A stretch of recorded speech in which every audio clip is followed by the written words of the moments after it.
Au cours des 50 prochaines années, la montée du niveau de la mer engloutira les villes côtières du monde entier. Alors que la plupart des nations débattent des actions à mener face au climat, Singapour est littéralement en train de construire sa propre solution au problème. 3 immenses îles artificielles pour un coût de 100 milliards de dollars. Un méga projet si ambitieux qu'il pourrait redéfinir la manière dont les villes côtières survivront au cours du prochain siècle. Mais sous la surface se cache un pari à haut risque qui pourrait soit assurer l'avenir de Singapour, soit devenir un gaspillage monumental de ressources. Voici le projet Long Island, le pari ultime de Singapour contre l'océan lui-même. Singapour ne se préoccupe pas seulement du changement climatique, elle lutte pour sa survie. Près d'un tiers de cette nation insulaire se trouve à moins de 5 mètres au-dessus du niveau de la mer. Les projections du gouvernement montrent que d'ici 2100, l'eau pourrait engloutir jusqu'à 30% de la superficie actuelle du pays. Mais ce n'est qu'un problème, Singapour fait face à 3 crises simultanées. Premièrement, l'espace. C'est un pays plus petit que la ville de New York, mais où 5,7 millions de personnes sont entassées. Avec la croissance de la population, il manque de terrain constructible. Deuxièmement, la sécurité de l'eau. Bien que Singapour soit entourée par l'océan, elle importe 40% de son eau potable de Malaisie grâce à des accords qui doivent expirer. Sans ces accords, la nation ferait face à de graves pénuries d'eau. Troisièmement, la défense côtière. À mesure que les tempêtes tropicales deviennent plus fréquentes et plus intenses, les digues actuelles de Singapour ne suffiront pas à protéger les infrastructures critiques. La plupart des pays traiteraient ces problèmes séparément. La solution de Singapour ? S'attaquer aux 3 en même temps avec l'un des projets d'ingénierie les plus ambitieux de l'histoire de l'humanité. Le projet Long Island ne consiste pas seulement à créer de la terre. C'est une réinvention complète du littoral est de Singapour, avec 3 îles artificielles s'étendant sur plus de 17 km le long de la zone du parc East Coast. L'île la plus proche du rivage, appelée île A, abritera un immense réservoir d'eau douce, recueillant l'eau de pluie et créant une réserve stratégique qui pourrait fournir jusqu'à 15% des besoins en eau potable de Singapour. L'île B, l'île du milieu, est conçue comme une barrière contre les inondations. Équipée de puissantes pompes et de vannes, elle pourra contrôler les niveaux d'eau lors des tempêtes, fonctionnant en fait comme un barrage ajustable. L'île C, la plus éloignée, sera la plus visible. Prévue comme un développement à usage mixte, elle accueillera 500 000 habitants, des quartiers d'affaires et des espaces de loisirs. Mais derrière ces rendus attrayants se cache sa véritable vocation, constituer la première ligne de défense contre la montée des eaux. Les espaces entre ces îles formeront des plans d'eau contrôlés. En temps normal, ils seront des zones de loisirs pittoresques. En cas de tempête, ils serviront de bassins de débordement, absorbant et gérant l'eau de submersion qui, autrement, inonderait la terre ferme. Ce n'est pas le premier projet de poldérisation de Singapour. Le pays a déjà augmenté sa superficie de près de 25% depuis son indépendance. Mais les projets précédents consistaient simplement à déverser du sable dans la mer. Long Island représente un changement fondamental de paradigme. Il ne s'agit plus seulement de créer de la terre, mais d'ingénier tout un écosystème défensif. Construire des îles artificielles n'a rien de nouveau, mais en construire capable de résister à la montée des eaux et au changement climatique, c'est là que Singapour innove véritablement. La fondation commence par d'énormes caissons en béton, qui sont en fait de grandes boîtes creuses en béton pesant chacune des milliers de tonnes. Ces caissons forment le périmètre extérieur de chaque île, créant ainsi une barrière étanche. À l'intérieur de ces périmètres, les ingénieurs utilisent une nouvelle technique de compactage du sable qui augmente la densité jusqu'à 30% par rapport à la terre naturelle. Cela rend les îles moins vulnérables à la liquéfaction lors des séismes et offre une base plus stable pour les immenses bâtiments prévus. L'élément le plus novateur est le processus de poldérisation, emprunté aux Néerlandais. Les polders sont des parcelles de terre gagnées sur la mer en construisant des digues puis en pompant l'eau. Singapour modernise cette technique séculaire grâce à des systèmes de pompage contrôlés par ordinateur capables de réagir en temps réel aux conditions météorologiques changeantes. Mais le plus grand défi d'ingénierie n'est pas physique, il est chronologique. Les îles doivent être construites dans un ordre précis. L'île B, la barrière anti-inondation, doit être opérationnelle avant que l'île C puisse être aménagée. Et le réservoir de l'île A ne pourra être rempli que lorsque les 2 îles extérieures l'auront protégé.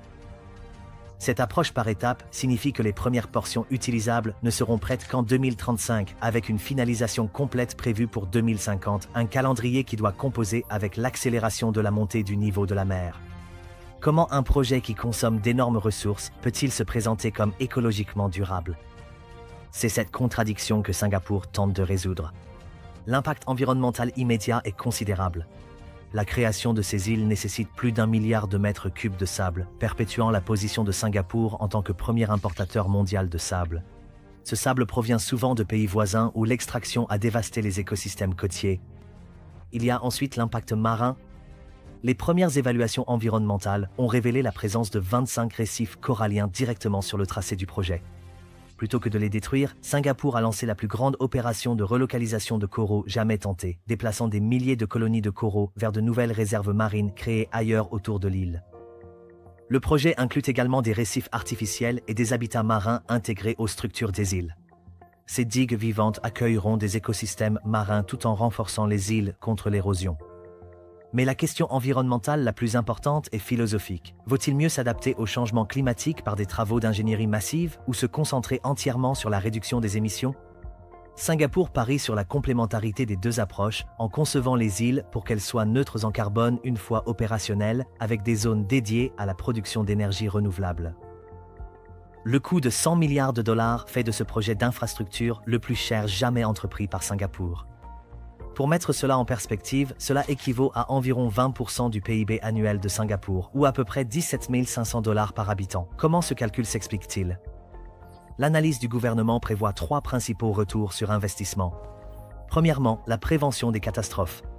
Les modèles climatiques suggèrent que sans intervention, la montée des eaux pourrait causer des dégâts équivalents à 2,5% du PIB chaque année d'ici 2100. Les îles fonctionnent essentiellement comme une assurance contre ce scénario.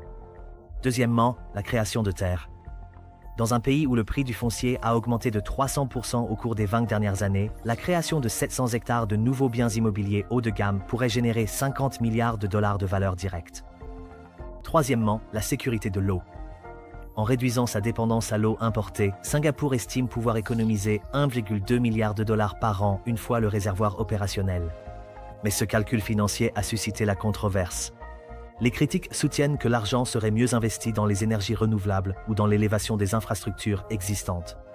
Le gouvernement rétorque qu'il s'agit de faux choix et que Singapour doit poursuivre plusieurs stratégies simultanément.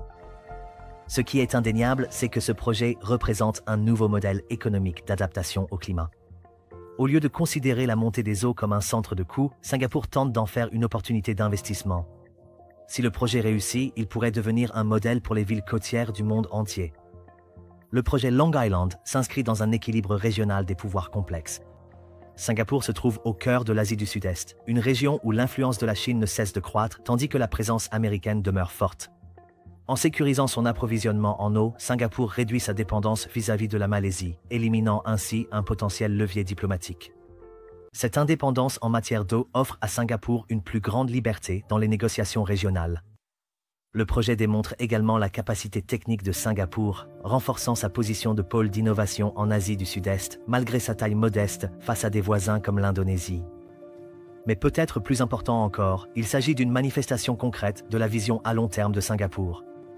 Alors que de nombreux pays peinent à planifier au-delà des cycles électoraux, Singapour construit littéralement pour le siècle à venir.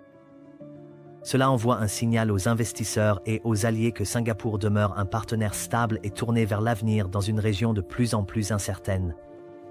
La Chine observe de près. Avec plus de 70 grandes villes côtières menacées par la montée des eaux, le gouvernement chinois a déjà envoyé des délégations d'ingénieurs pour étudier l'approche de Singapour. Si le projet réussit, certains éléments du concept de Long Island pourraient être largement déployés le long de la côte est de la Chine. Le projet Long Island de Singapour représente soit une remarquable prévoyance, soit une profonde folie, et nous ne saurons laquelle avant des décennies. Ce qui est certain, c'est que ce projet change notre façon de penser l'adaptation au climat. La plupart des villes côtières prévoient de construire des murs pour empêcher l'eau d'entrer. Singapour, elle, prévoit de laisser entrer l'eau, mais à ses propres conditions, de manière contrôlée et maîtrisée. C'est la différence entre considérer la montée des eaux uniquement comme une menace et la voir à la fois comme un défi et une opportunité. Une question reste sans réponse.